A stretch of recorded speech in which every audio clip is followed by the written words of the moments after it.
Hi, I'm Chris Fleming, the creator of Spirit Talk. You're listening to the podcast where I'll be bringing you the greatest thinkers, researchers, and contributors from around the world to discuss what we know in the field of the paranormal, life after death, and the pursuit of higher consciousness.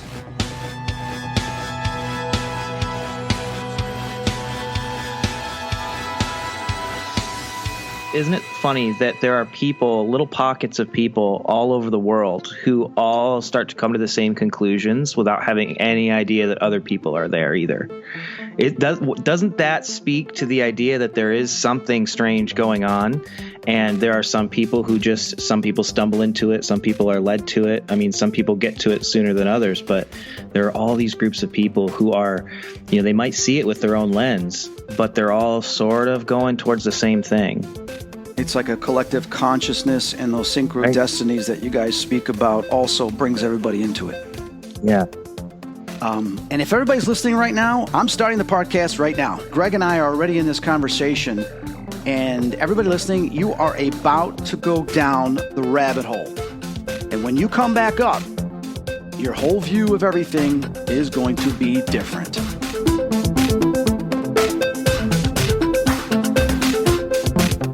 Are you looking to buy some ghost hunting equipment? Well, check out my store. I've had it for 14 years now. It's at ghostoutlet.com. That's ghostoutlet.com. You're looking to get a REM pod, a spirit box, a Mel meter, or even one of the SLS cameras? Check out my website at ghostoutlet.com.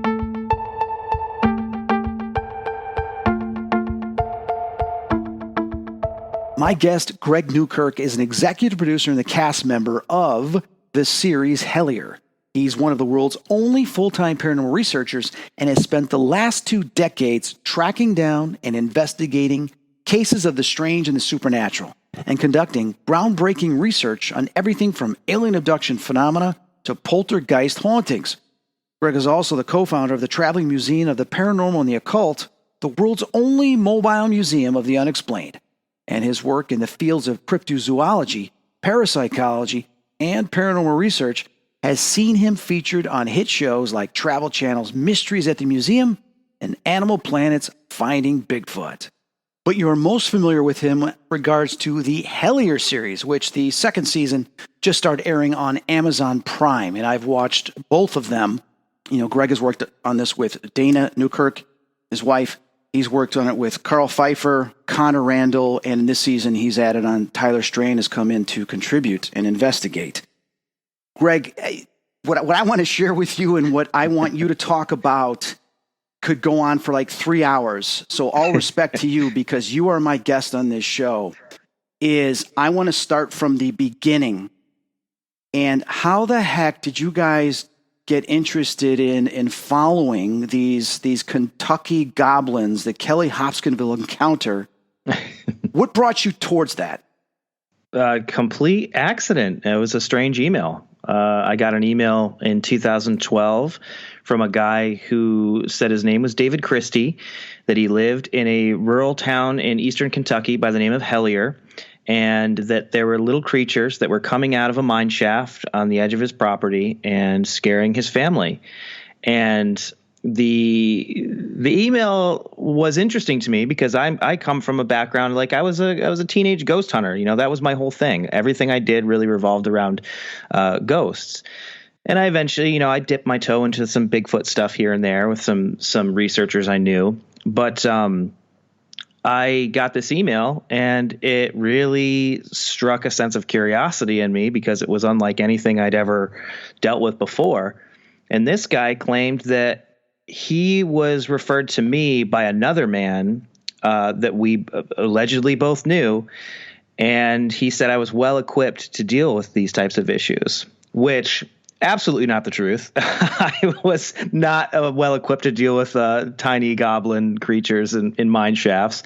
In fact, the email came to the email address of my defunct ghost hunting team's website, which was very tongue in cheek. Like, my friends and I are on the front of this website at that time period with a picture of us in like zebra print bowling shirts holding, axes and torches and things like that. We were not totally serious. So it didn't really make much sense to me. And, I get a lot of weird emails. So I just said, listen, I can't go down and I can't leave and go to Kentucky to investigate this thing just on an email alone. You're going to have to send me some proof. And this guy sent me photographs of these creatures' footprints, these 3-toed footprints. And what he said were images of the creatures themselves, which typical paranormal photo fashion, they're kind of blurry and you can't really tell what it is. But he said they were the creatures and they kind of look like these little things that are glowing in the dark. And that's when I said, okay, I'm in. Let's do this. And then the guy disappeared. And that's kind of where the story of Hellier starts. Right. Yeah, I watched the first season when it first came out, and some people might say, "Oh, the pacing's really slow, this and that." No, it's reminding me a little bit of like Sergio Leone with the old westerns, where I like that. Right, and you're getting to know the characters, but you're also getting to kind of feel what they're feeling. Like, okay, I don't have much emotion in this yet, and the emotion starts coming into it, and then your reaction to it, because it's taking you this way, it's taking you that way, and then things are connecting. And this is the fascinating thing that occurs in this etheric realm, that when this higher consciousness and other intelligences start getting involved, they will place certain things, little markers, because we have free will. Because we have free will, they, in most cases, they just can't come out and tell us everything because they are in another dimension. And they realize that there's this life force, this energy of dimension between time and space that will not allow them to come directly in or mess with it because it could affect them as well.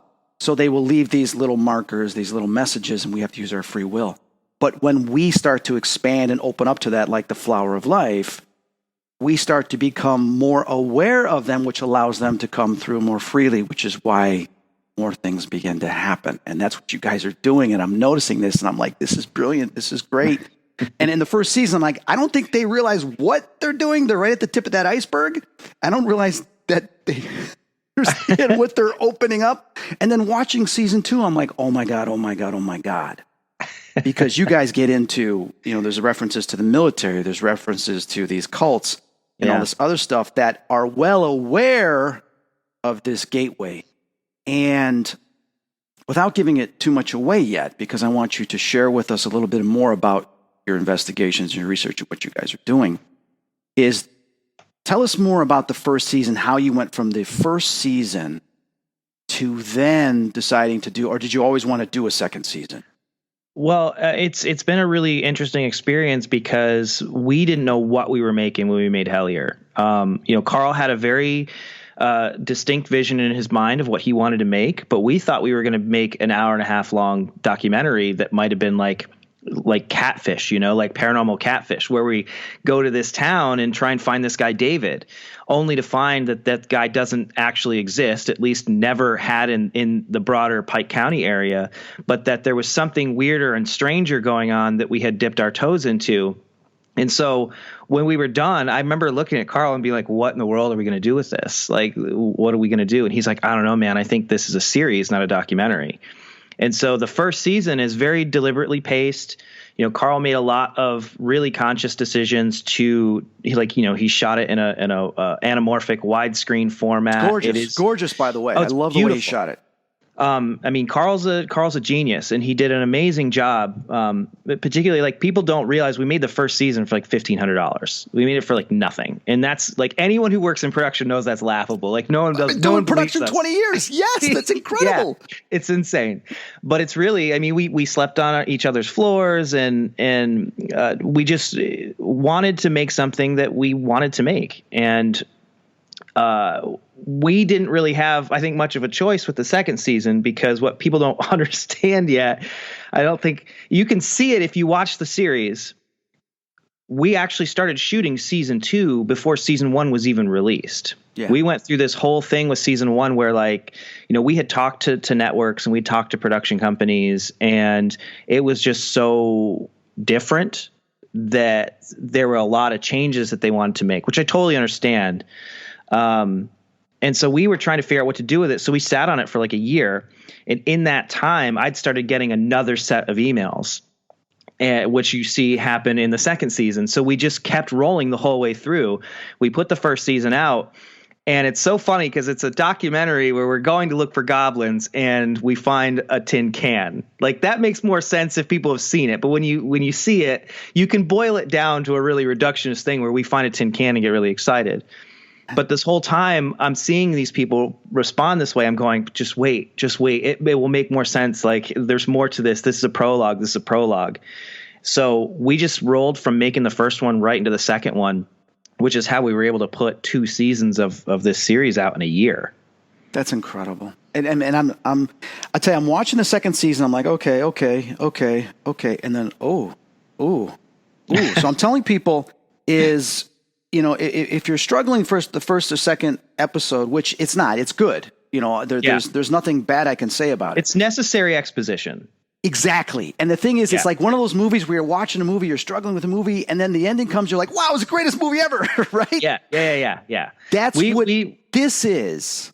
We went back and forth a lot over the first episode in particular of the second season, because it really is like it's us sitting in a living room throwing down file folders going, this is what I found over the last year. Like, everybody kind of took their own course of research, and it's just everybody throwing down what they found. And it really is necessary as a reminder of what happened in the first season and where we're going to go in the second season. I think it makes it all worth it by the time you get to the end. Absolutely. And it's, it's people listening right now. I've been watching the second season, and I'm near the end of the 9th episode towards the 10th, just because everything going on, I wasn't able to fit it in. And I'm struggling because there's stuff that's been revealed in the last couple episodes that are so incredible. It is parallel and also crosses over stuff that I've been researching for years, as well as stuff that has happened to me and my co-host in the UK regarding the gateway and the doorway. So when they start talking the gate and the doorway, and this is something that I remember doing the Ouija board when I was a little kid, it said something about the gate. And at the time, my consciousness at 9-10 years old doesn't know what the hell they're talking about. Right. So it's like, what do you mean? I don't have a gate in my yard. My next door neighbor does, right? Right. So it's like, can we come through the gate? I said, sure, come on through. What the heck? And then next thing you know, all these things start happening in the house. So right. Going back to the Kentucky Goblins, because I'm familiar with that case for many years, I found it fascinating because these things looked different than what I saw, but yet it was always believed back then that these things were from outer space, that they were aliens. But is it possible, and based on what you guys are investigating, that these things may have been something under the ground or dimensional? I think the closer we get to any answers in the cases we've been working on, the more we think that most of this stuff is all coming from the same place. And I mean, you could call it interdimensional. You could call it, we were noticing patterns that have to do with caves and caverns and mines, and in particular like mineral deposits in the earth and things like that. I think there are places that lend themselves to these gates, or to these, as John Keel would call it, a window area, that these places with certain geomagnetic fluctuations and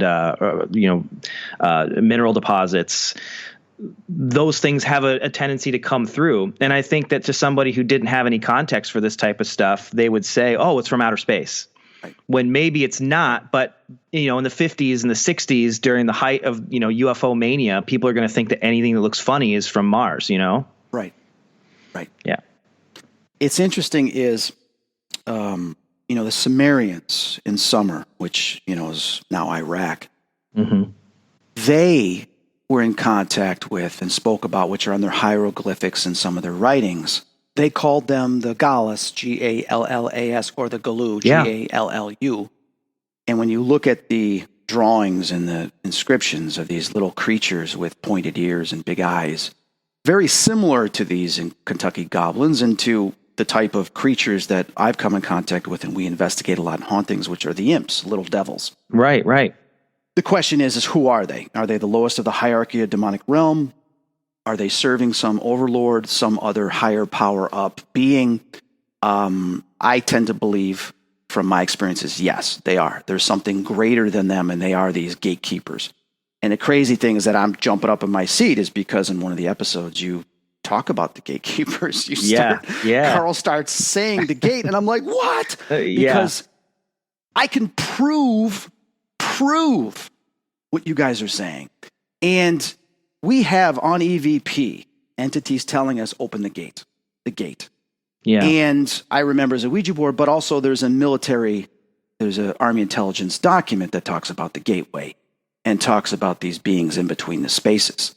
Mm-hmm. And that you have to be careful because they're in this layer in between our dimension and this higher up dimension that our souls and spirits go to. They're in between that layer. And they're like a parasitic type thing. Robert Monroe talked about this. Right. And they're like these parasites. But the thing is man always tries to put everything into a box. And that box is, how many species of organisms, bacteria, animals do we have? Many. Right. So we're not just talking about one, it's either this or it's either that. We have a multitude of varying types of species. The question is, what is their agenda? What is their intent? Sure. And that's the thing I think you guys are starting to scratch that surface. And you're talking about, yes, the military knows about this. And when they were doing remote viewing, they were opening up doorways and they were coming in contact with some of these things and they had to protect themselves. We know Aleister Crowley was doing rituals to communicate with these things. King Solomon had one of these little creatures, these demons at his beck and call because, with the ring and everything else. So you have many different cultures talking about them, but you guys are going into the science of it. And I don't want to give everything away because it's people, you got to watch this show. But when you start talking about the geomagnetic field and you start talking about the spirit box and you're talking about they're in between the radio frequencies, I mean, this is something Gary and I were discussing when we created this in 2008, 2009 with the spirit box. But it also goes back to what Frank Sumption was going through where it was driving him crazy. Absolutely. And they were lying to him. He's like, I'm the purple this and that, and I'm the... No, they're lying to you because they want to control you. And I used to get in arguments with him about this. But we go back to the early 1900s. Tesla was talking about these things he was communicating with. And he was confused. He thought they were from Mars and they were from other planets because he hadn't really got into the interdimension type things. Right. So you guys, God bless you. I mean, you guys are doing this, but you do know it's going to bring attention to you not only from these entities and these beings, but also certain people are going to be watching. Oh Lord, our lives are whacked after season 2 came out. Like it didn't take very long. Like even before season 2, there's the kind of attention we've gotten for some stuff from some people and things have not been the type of thing we expected or necessarily wanted. But I think we are a little bit better about protecting ourselves from that type of stuff, whether it's people or things or whatever. It's again, the problem with Hellier is we didn't know what we were making. And that was, it made me nervous when we were first going into it. Cause I even said to Carl, I was like, man, are you sure you want this to be our first project together? Because I don't even foresee what an ending to this could be. Like, I don't know. Like, either we find goblins or we don't. And he's like, no, I'm being led to do this. I think we're supposed to do this. And so now we just are doing our best to safely go along for the ride and see where it takes us and what we're supposed to be doing and trying to make good decisions along the way because we don't know where it's going to end. We don't know what the destination is. We can do our best to try and divine that, but I don't think we could even really fathom where it's going to go. Right. The second season, you guys get into a lot of different things, and we mentioned a couple of things briefly here. But you get into, missing children, you get into cults, you get into organizations, and I look on the news. I just posted on my Facebook, and I've been saying this to Fox News since last year. I said, you guys need to do something here. Every week you're posting 6 to 12 children missing. Right. And they're never 99% of them are never being discovered again. And this is happening all over the world. What is going on? And then the president comes out and talks about trafficking and this and that. Right. And I'm sitting there going, my fear is that obviously they're being sold off. And this is just horrible. And I don't want to get into that. But you talk briefly about this gateway. And you talk about these minions and what is it that is going to allow something to come through. What if, things are being sacrificed? People are being sacrificed. People are being given up to create fear, panic. Those emotions, those frequencies change right in that vicinity that could allow something more dark or negative to come through. I don't know. Have you guys discussed anything like this? Oh man, the discussions we had about season 2, and particularly some of the darker paths that we follow, I mean, they were numerous. Like, we still talk about it, and we had a lot of conversations, a lot of arguments about what we should include, what we shouldn't include. There's a lot of really, really scary stuff on the cutting room floor, and there's legal reasons for that. There's personal safety reasons for that. But I think the toughest tightrope we had to walk in season 2 is we start to get into a lot of discussion about the potential existence of secretive organizations and secret societies. And like you said, there's one of the stories in the emails that's emailed to me is all about missing children and ritual sacrifice and things like that. So the tightrope we had to walk is, we are all very aware. I was a kid when the satanic panic thing was happening back in the 80s, and that ruined a lot of people's lives because people got really whipped up into a frenzy. They got really scared, and they started making accusations, and a lot of those things were not true, and people actually had lives ruined. So we had to be very careful about that because, this woman, Amy, who emails me, she's like naming names of people that are involved in these types of things.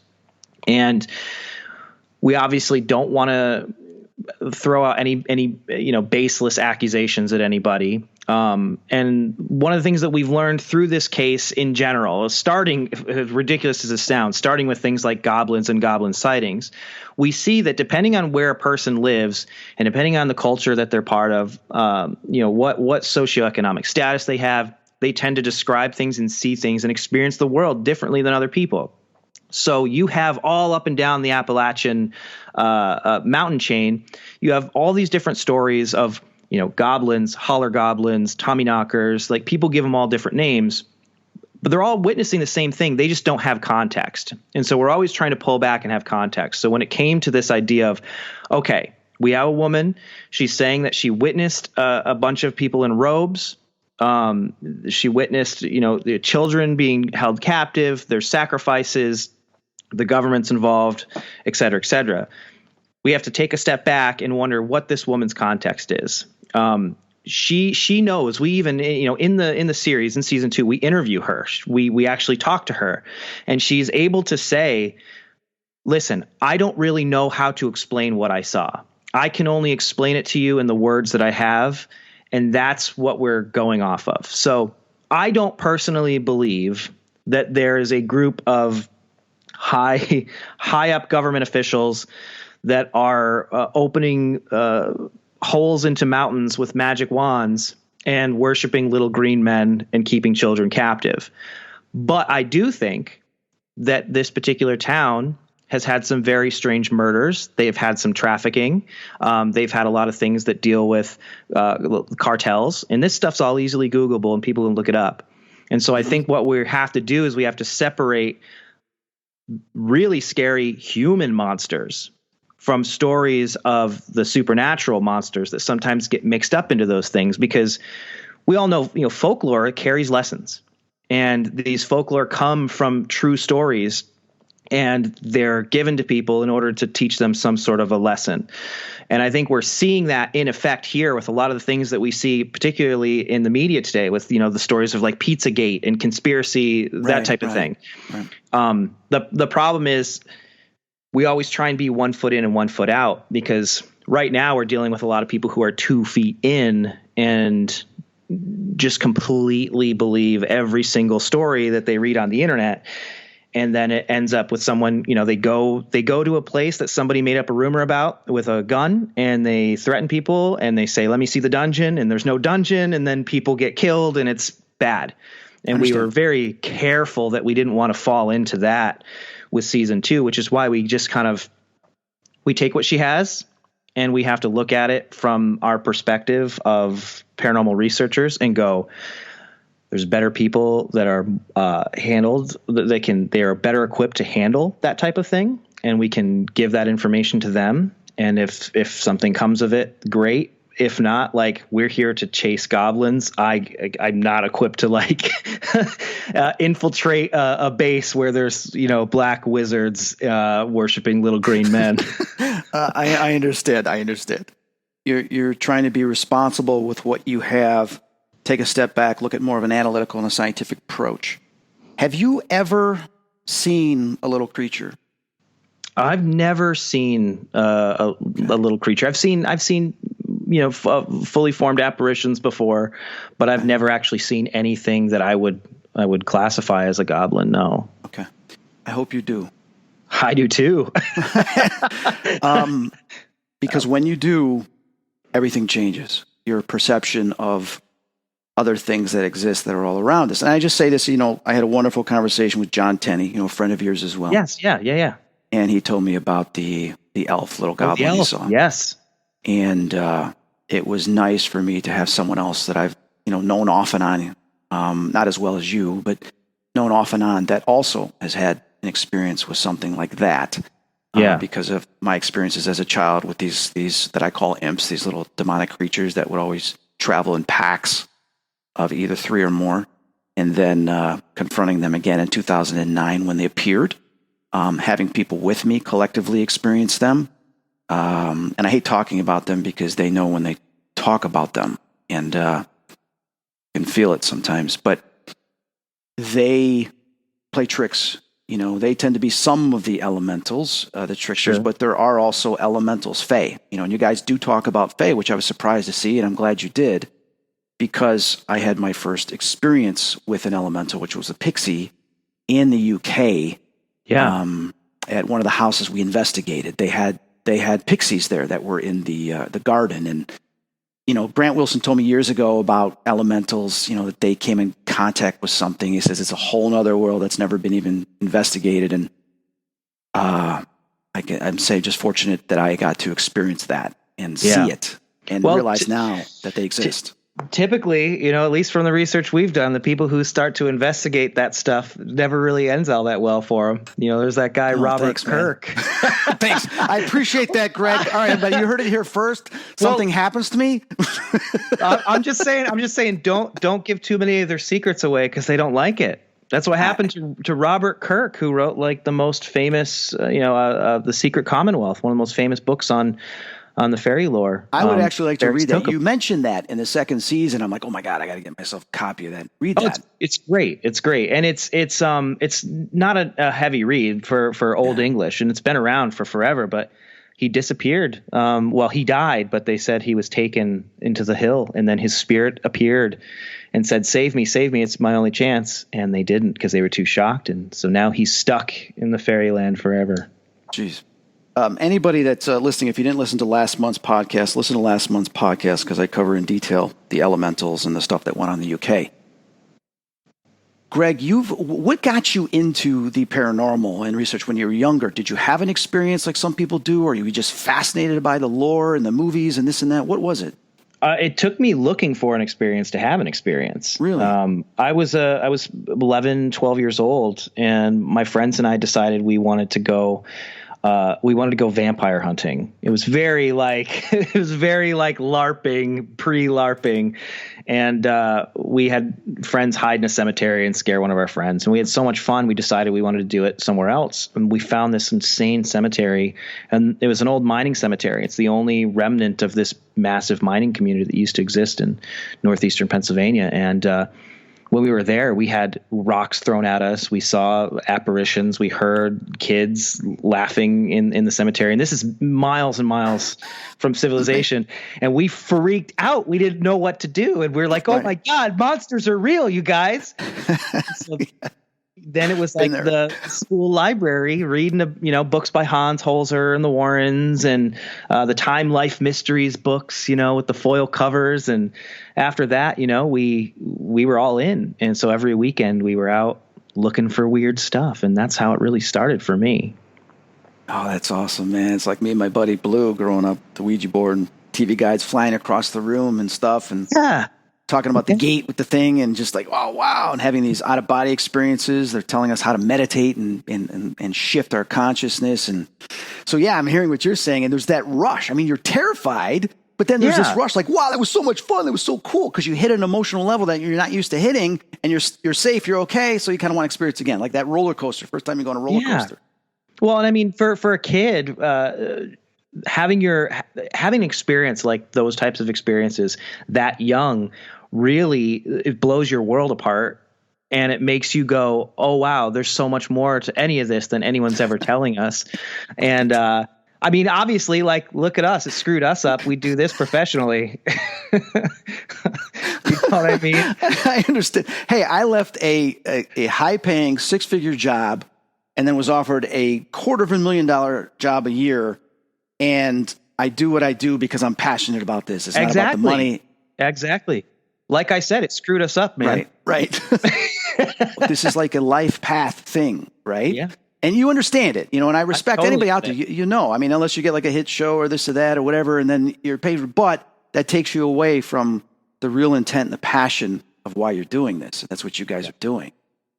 I like the fact that you, Dana, Connor, and Carl, you guys are using the scientific stuff. I mean, the Estes method, I've heard about it and I didn't know what it was. And I love to see people going out there trying new things and developing it. And I think it's brilliant. I want to talk to Gary about this. I've never done it.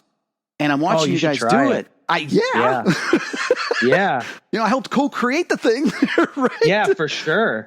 But it's brilliant because, can you explain the Estes method to all the listeners? Because I think a lot of my listeners don't know what this is.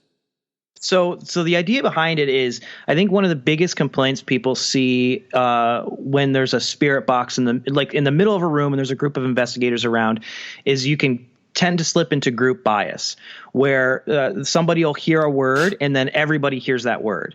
And if they were all listening separately, they might give a different interpretation of what they've heard. So what Carl and Connor started doing, they used to be the resident investigators of the Stanley Hotel, which is like the coolest job in the world. And they basically just ghost hunted every night with groups of people. And so while they were doing this, they were experimenting. And they took an SB7 and they said, well, let's see what we can do to try and remove some of that group bias. So what they did is they pulled from some old parapsychological methods, sensory deprivation methods, and they used a pair of like an eye mask to make sure that no one had any visual input. And then Connor is a drummer in a punk band. And when they record, they have to use a very special pair of headphones, which they're not noise canceling, but they're noise isolating. So they actually cancel out like 20 decibels. And they plug that straight into the SB7. So with the SB7 going as loud as it goes, you can't hear anything or see anything in the room.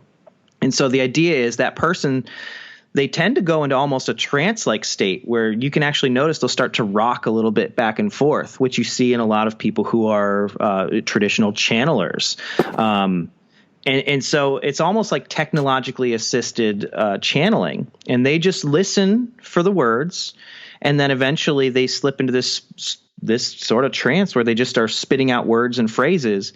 So you have the operator who is asking the questions that this person can't hear, and then the receiver spits out whatever they hear. And when you start having a conversation, a full-on conversation with somebody who can't hear you or see you, that's really significant. It's really fascinating, and removes a lot of those problems that people tend to have when they are watching a group of people use a spirit box. I think it's brilliant. The thing is, we can always learn something from everybody. And I'm learning something from you guys with using this, and I think that's what it's all about. And to add to what you're saying, yes, there is bias. We do record a lot of our Spirit Box sessions. I have not done the Estes method, and I definitely do want to try this. But in our Spirit Box sessions, you're right. People will hear different things, and there tends to be many different reasons why. One of them is all our brain frequencies are different in the way we store information. It'll grab something that's similar to it, and that's what you get. People call it pareidolia, but it's not really pareidolia because it's individualized. Right. So, but you also have collective, which is why we record the sessions. Then when we play it back in Adobe Audition, there it is. And then sometimes we're wrong. We think we hear this and we play it back. Oh my God, I was wrong. Or because we know a lot of these responses go through these waves. They go up and down, up and down. So you'll get the high tone where it begins a statement and then it goes down and it disappears. People might only hear that statement. They don't hear the remaining part of it. Right. So what we've done is we've amplified those to bring them to the same levels, and then we get this full statement that's being stated. So that's interesting. What you guys are doing is obviously allowing that person to just bring it in, but you're also connecting with the ether, with the electromagnetic field that's around us. And because you guys are projecting consciousness, thought transference into the ether, you're saying, this is the question. Any entities that are there or attaching themselves through the communication process is picking that up and just channeling it right through the subject. Yeah, see, that's the thing that I like in particular is, and it's funny because we even as a group argue with each other about how we think this is working. And I can tell you how it's working. It's great. Because I channel and I can see them around. So as someone who has no abilities, I'm psychic as a rock, right? So I'm watching. But this. hang on a second, Greg. Come on. Yeah. Scientifically, you do know a rock when you get into the microscopic level, it's hollow. True. And there's all these particles floating around, moving at a frequency and vibration that is creating the reality within our dimension of solidity and solidness. I think everybody has a little psychic ability. I think it's for sure. I do. I just I don't really flex that muscle very often. I try not to. I guarantee you that you are going to be having more intuition, precognition, and stuff like that because you're stepping into this ether. You're stepping into this gateway, and these things are going to be making contact with you, which is going to open up that third eye, whatever you want to call it. So you are going to start having experiences, and it's getting really freaky. But anyway, I think the side effect of doing the Estes method is exactly that too, because I tend to believe that what we're experiencing relies more on psychic impressions than anything else. So I think when somebody is doing the Estes method, the SB7 kind of acts like a Kickstarter, right? So you're hearing these words, and then you kind of go into this trance. And when you're listening to a spirit box, it's a bit of a it's hypnotic. You can sit there and you can kind of trip out. Right. So these people go into this state, this trance-like state. They use the SB7 as a bit of a Kickstarter, so they're spitting out the words that they're hearing. But I think eventually what happens is when they go really deep, those words might not even be coming through the SB7. They might be coming psychically, and they're just tapped in. And that SB7 helps them because it gives their conscious mind something to focus on while the subconscious connects to wherever we're going and slips those words in, and actually makes someone who might not be a very skilled channeler, it gives them a better ability to channel. That's how I see the Estes method anyway. Excellent. You guys heard it right here. What Greg just said.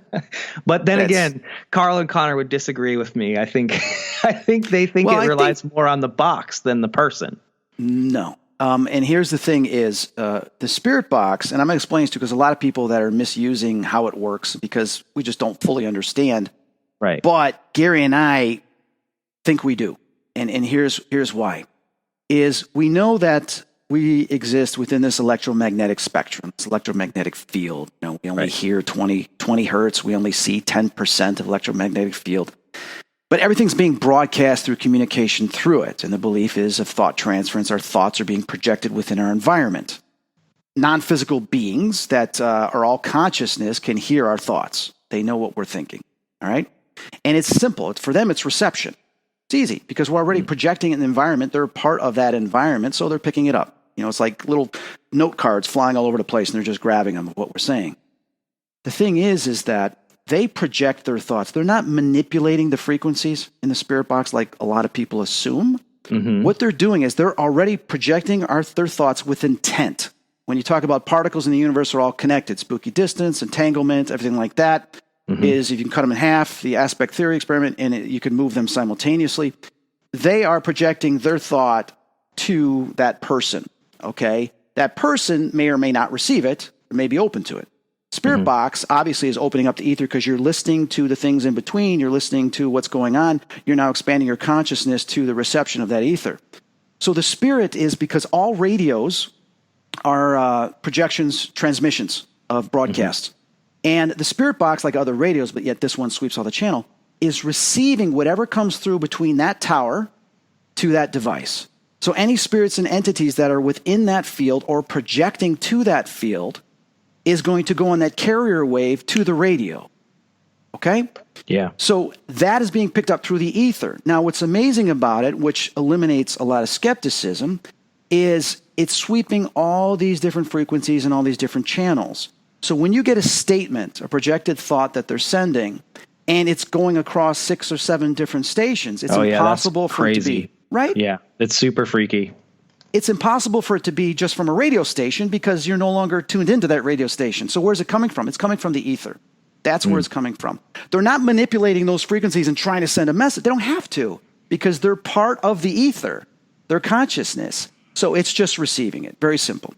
And what you guys are doing is you're allowing that person to become a conduit to that ether, but also opening themselves up to have a communication with that spirit. Very similar to channeling, stuff like that, but you guys are not allowing the possession, the walk-in.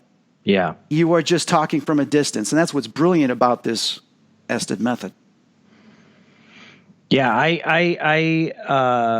I don't even like the sensation of doing it very much. So I typically am not the one who does it, and I think it works better, frankly, for people who have already some sort of latent psychic ability that's fairly strong within them.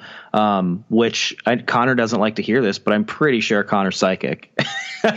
he's a double heart transplant. That guy literally is half in, half out.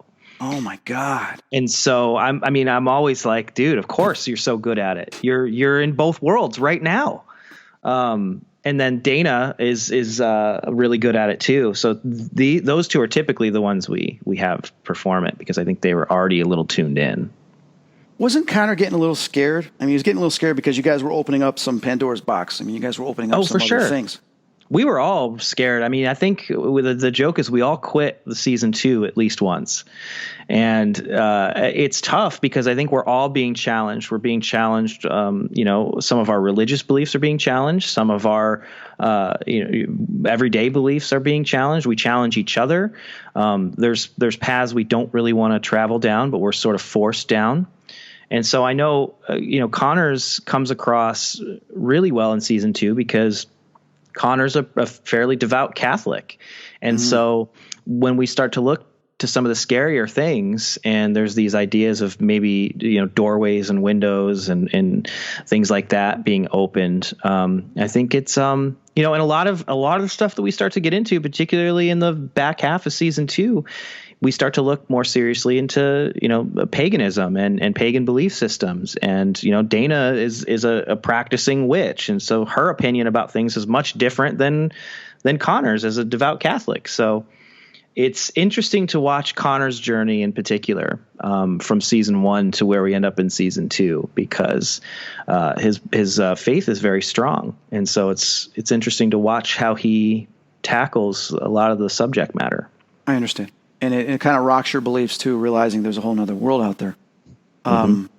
You guys talk about the paganism and stuff, and you mentioned a few things in the show with the minions and stuff like that.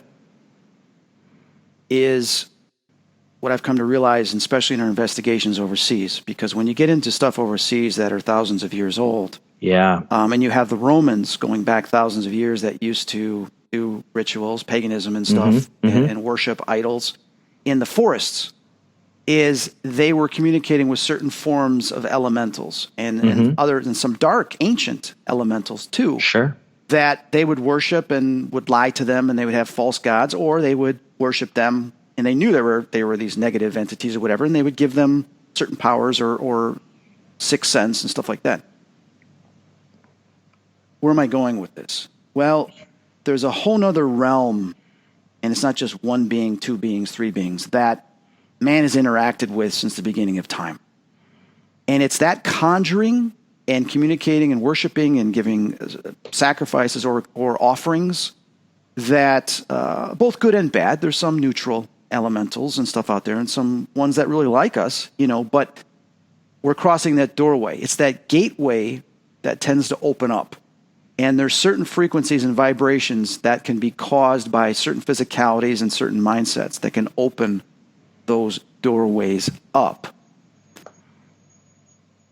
I can understand where it can get scary with that, because the thing is, how do you close it? Right. Yeah. I mean, that's the thing that we keep getting instructions on opening the doors, but not how to shut them. And that's, I think that's the thing where we sort of leave season 2 going, okay, we've spent these last couple years developing these methods of tracking these things down, whether it's maps of geomagnetic anomalies or mineral deposits or cave systems or power names. We've got maps with pins all over them where we can draw straight lines through things and use that.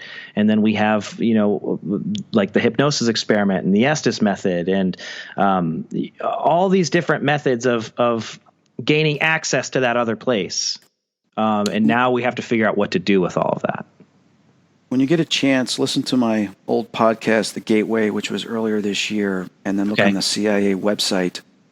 The Gateway Analysis from 1983. It's called The Gateway Analysis. The military takes a look at this. It's going to rock your world, especially when you get to the summary page. This is going to explain a lot. The thing I'm going to warn you is that this would explain why certain politics, certain individuals around the globe have known about this for a very long period of time. And some of them are far more advanced with the knowledge of it than we are. And they've learned how to use it to their advantage and to our disadvantage. That's all I'm going to say. Okay? All right. But it will explain a lot. Having seen some of these little troll-like imp-type creatures, they move through these little portals, these little doorways. And they will open up based on frequency and vibration. There'll be these black masses. They will come out and they'll shoot back in and it'll close up. I've seen this with my own eyes a couple times. I've seen them come out of walls and then go back in. Like, how do they do that? Well, they manipulate the particles and the frequencies. And as well as dark patches within certain homes, they'll come out of the darkness. It's easier for them because they know that frequency that creates that little shadow of darkness. And by knowing that, they can go in and out of it, open it up, close it. We have EVPs of them saying, shut it down, go through the portal, this and that. But we caught with the SLS, and we're talking about the digital dowsing SLS, not the knockoffs that have all these defects and false positives. We have an entity, a short entity, going through a portal, collapsing and closing up and then disappearing. Not disappearing off camera or going off the wall or going in between a doorway or on a door frame. We're talking on a wall and me stating there's a doorway there and then later on this thing goes through it. So when you guys are investigating this and they're telling like Carl, Gateway, they're saying the gates, the gatekeeper, there's a gatekeeper. Here's my assumption is that there is something really, really big that wants to come through. Okay? Yeah, right. It can't get through unless we are at some frequency or vibration to allow it to come through, because then that becomes its habitat that it can feed off of and it can expand even more. The drawing I sent you, I had this nightmare in November with this blackness that was coming over the mountain hill. And first, and everybody's running in total fear and they're ignoring me. They're taking off in sheer panic. I'm like, why is everybody running?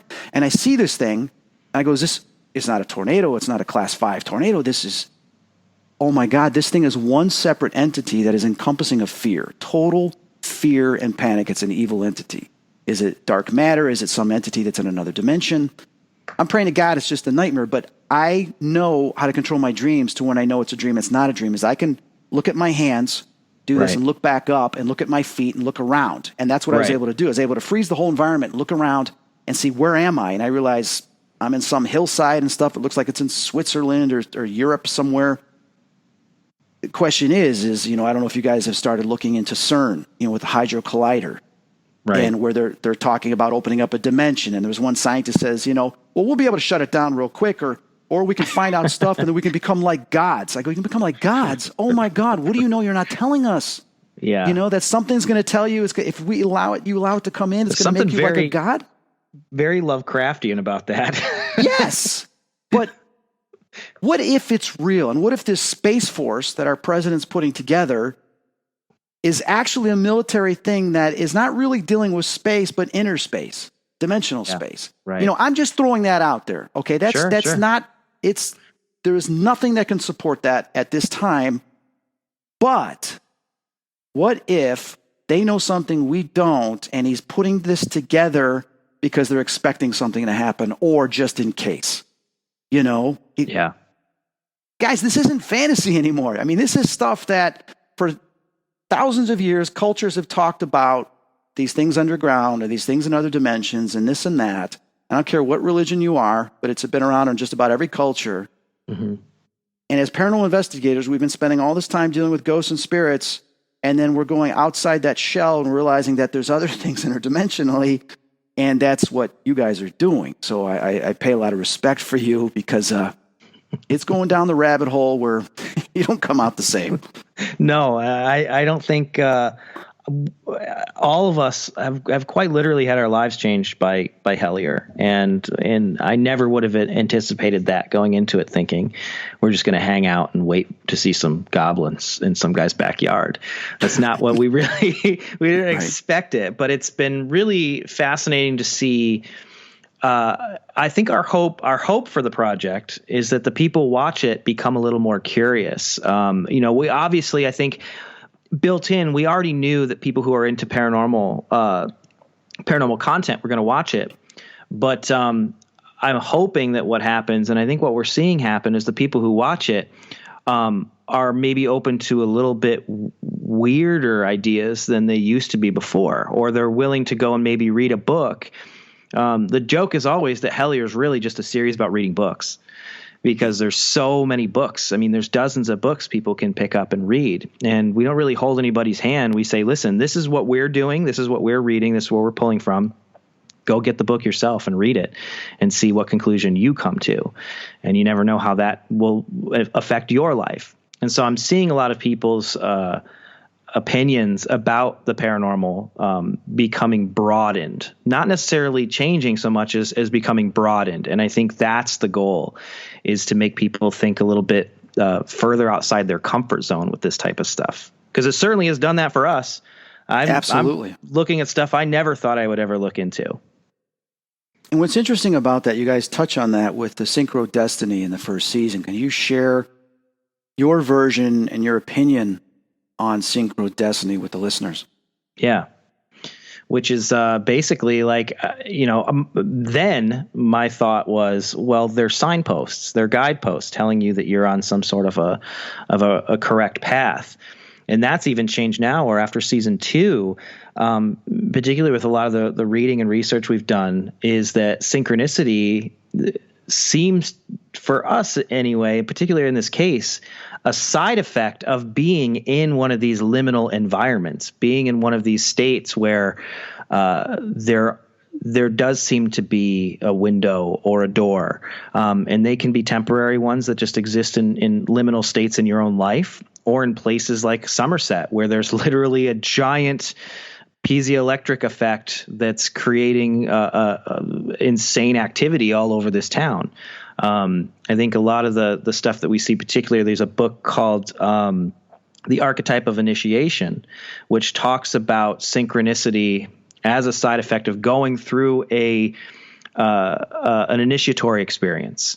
And we go through those all the time throughout our lives. Everything's an initiatory experience. Moving somewhere is an initiatory experience. And that sometimes those synchronicities are there to remind us, hey, this is something you're going through. You're going the right direction. You're going to get through this, and then you're going to be better for it. Awesome. and for those of you that have watched Hellier and haven't, and watch it, you'll see where these synchronicities come up. And some people say, oh, it's just a coincidence. That sure, one or two, sometimes we will shrug off as coincidences. But when you get a sequence of them, they are, like you said, these guideposts, these messages that are trying to take you down a path. Now, you have free will whether you want to follow that path or not. What I tell people is, if you're questioning it, well, maybe it's just a coincidence, then say to the universe that says, I believe you might be showing me a sign. If this is, please show me another sign, and watch you get another sign. There you go. Yeah, exactly. It's funny, like Dana was just doing it the other day. And, sure enough, there's a truck with a particular word that we were focused on that just drives by us on the highway. And she's just like, damn it, of course. So I think you get to that point where you just you accept it, and you're looking for the synchronicities. You start to see the synchronicities, and the really big, meaningful ones when you experience them. And that that's a sign, and there's really no other way to take it. Absolutely. Have you guys done any research or discussed at all the fallen, like in Book of Enoch, where there's all these offspring, and that possibly some of these things underground and dimensionally are, and even the elementals themselves, came from, in some shape or form, the fallen. Yeah, there's actually one of the books that I have been doing a lot of reading into is what's it called? I think it's called like Trail of the Nephilim, and it's about the mound builders and all the mounds, the mysterious mounds all over the Midwest, because those look like they're starting to factor into a lot of the Hellier case as well. So I was super into the Book of Enoch when I was a kid. Like I super read into all that type of stuff, and I'm very familiar. And I think it's a fascinating. It's just one of those things where you read this stuff and you wonder, oh, why was that taken out? Mm-hmm. Exactly. Why was that taken out? Is it too scary? Is it too true? I don't know. I think that there's those stories kind of like that exist in all of these cultures all around the world. They're just told through a slightly different lens because there's some truth to them. Right. Now you guys talk about, and I thought it was fascinating when you show the satellite images of the quartz and the electromagnetic field around the Earth. I'd never seen that before. Yeah.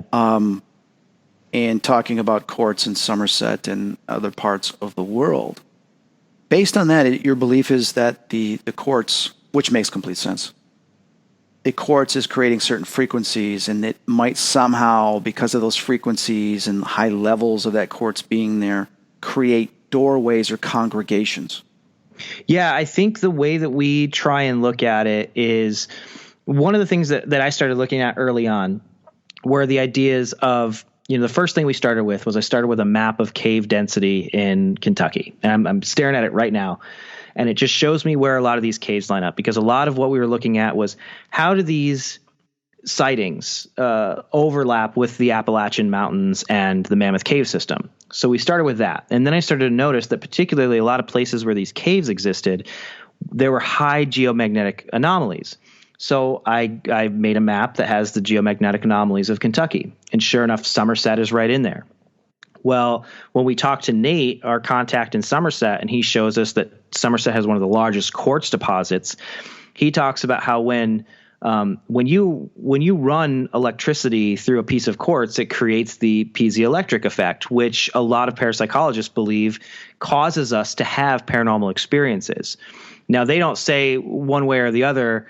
They would say like it's a hallucination.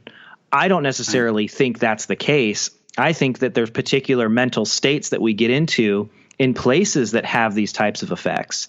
One of the things that we use quite a bit is the God helmet in season 2. And the whole idea behind that is to put your brain into the same state that you would get in a place that has a high geomagnetic anomaly. Holy places have a lot of geomagnetic anomalies.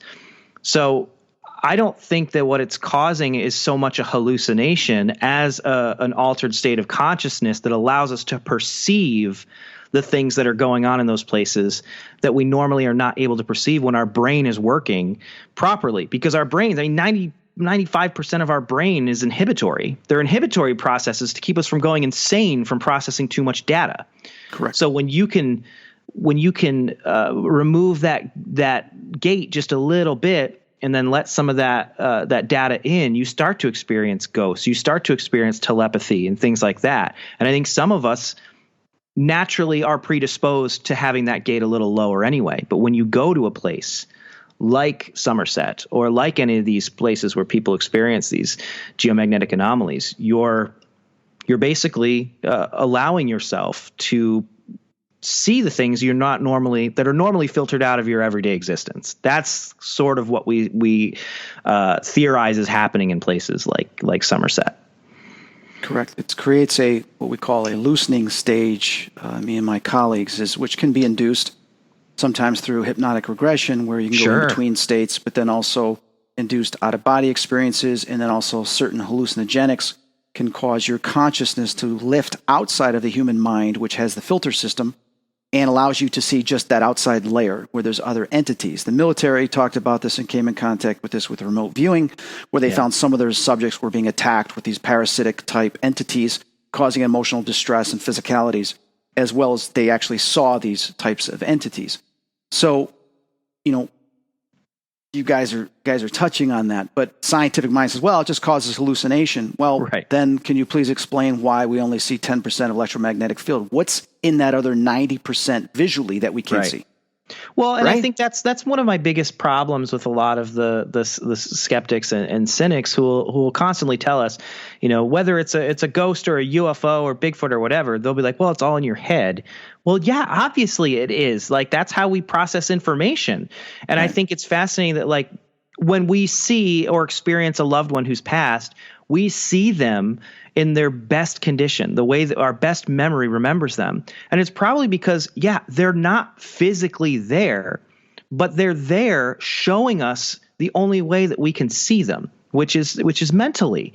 And I think the final frontier of the paranormal is consciousness. I think it's inside of our own heads, and we just haven't figured that out yet. And once we do that, we're going to understand the paranormal a lot more. We're going to understand psychic phenomena. We're going to understand ghosts. We're going to understand UFOs. But I think we're a very materialistic species. We're a very materialistic world. And if we can't hold it or put it in a box, we just assume, well, it's not real. But frankly, everything we experience is inside of our heads. We can make those things real. It just depends on how we decide to choose to see the world. So, Greg, what do you have next on your agenda? Well, everyone keeps asking when season 3 is going to be out. And the thing is, like, season 2, everyone's caught up. I mean, people, if they watch season 2 and they get to the end, they'll see, like, it was shot the end of it in September. So everyone is caught up to where we are. We have a lot of new information now. Part of releasing Hellier is the fact that now it's in the world and we get leads from people. So at some point I'll filter through my absolutely nuked inbox and start reading people's stories and leads. And I don't know. Season 3 might be a couple years away, but it's probably going to happen. The thing that we're focused on is we have another documentary we've been working on with Carl that will hopefully be out this year. And that's more standard hour-and-a-half documentary about a particular haunted object case that we dealt with a couple years ago that I think people really dig. Oh, it's fantastic. And can you share with everybody all the different outlets to where they can watch Hellier? Yeah, if people are curious about Hellier, it's streaming both seasons on Amazon Prime right now. If you don't have Amazon Prime, you can watch it on YouTube or go to hellier.tv and you'll find all the links there. And how can people get a hold of you? I'm super easy to find. I'm on social media. If you find me on Twitter and Facebook and all that stuff, my handle is NUEKERK, or you can always go to weirdhq.com. Well, Greg, I want to thank you so much for being on. Very informative, very interesting. And I know I've got so many more questions, but we're out of time. So I want to wish you the best of luck and congratulations on this successful series. Hey, thank you so much. This has been a really fun chat, man. Thank you. You're very welcome. To all my listeners, this is Chris Fleming and my guest, Greg Newkirk. Thanks for listening.